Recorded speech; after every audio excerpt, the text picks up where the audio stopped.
जानिए कैसे खत्म हुआ श्री कृष्ण सहित पूरा यदुकुल। 18 दिन चले महाभारत के युद्ध में रक्तपात के सिवाय कुछ हासिल नहीं हुआ। इस युद्ध में कौरवों के समस्त कुल का नाश हुआ।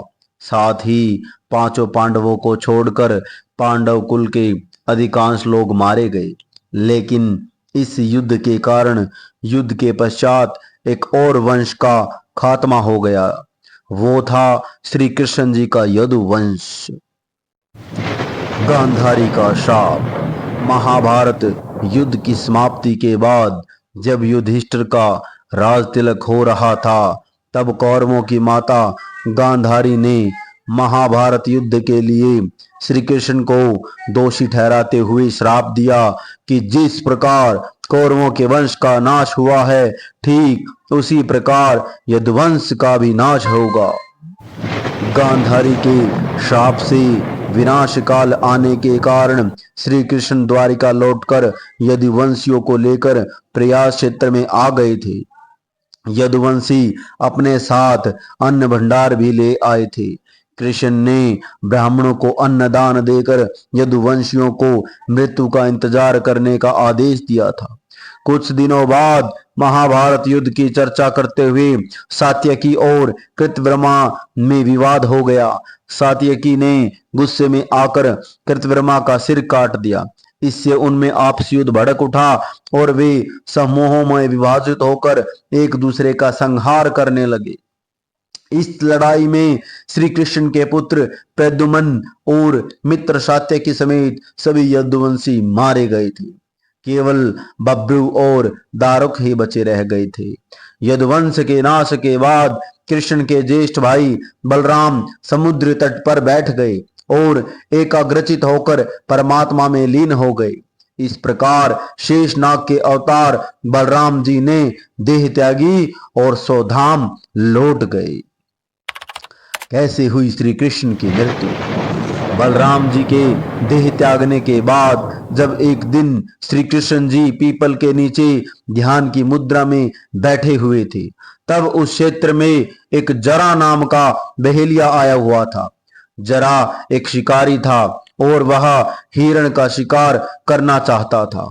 जरा को दूर से हिरण के मुख के समान श्री कृष्ण का तलवा दिखाई दिया। बहेलिये ने बिना कोई विचार किए वहीं से एक तीर छोड़ दिया, जो कि श्री कृष्ण के तलवे में जाकर लगा।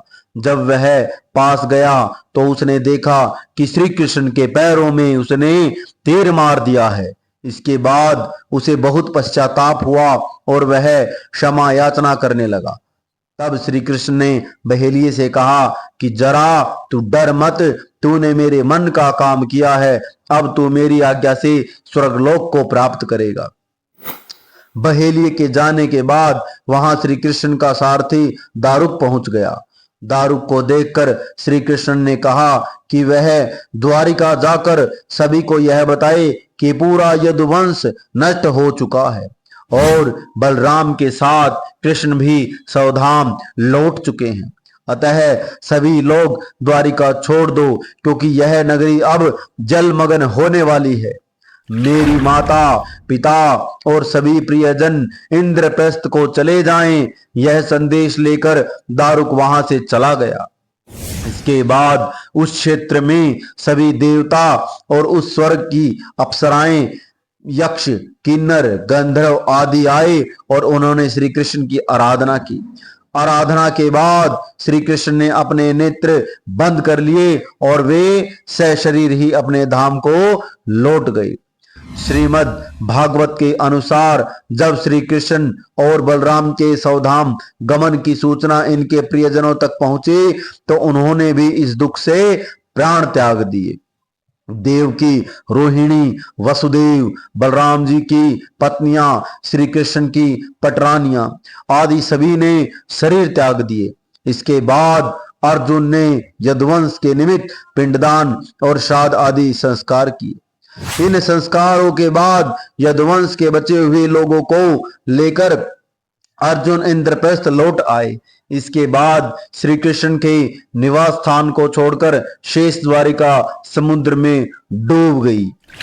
श्री कृष्ण के सावधान लौटने की सूचना पाकर सभी पांडवों ने भी हिमालय की ओर यात्रा प्रारंभ कर दी थी।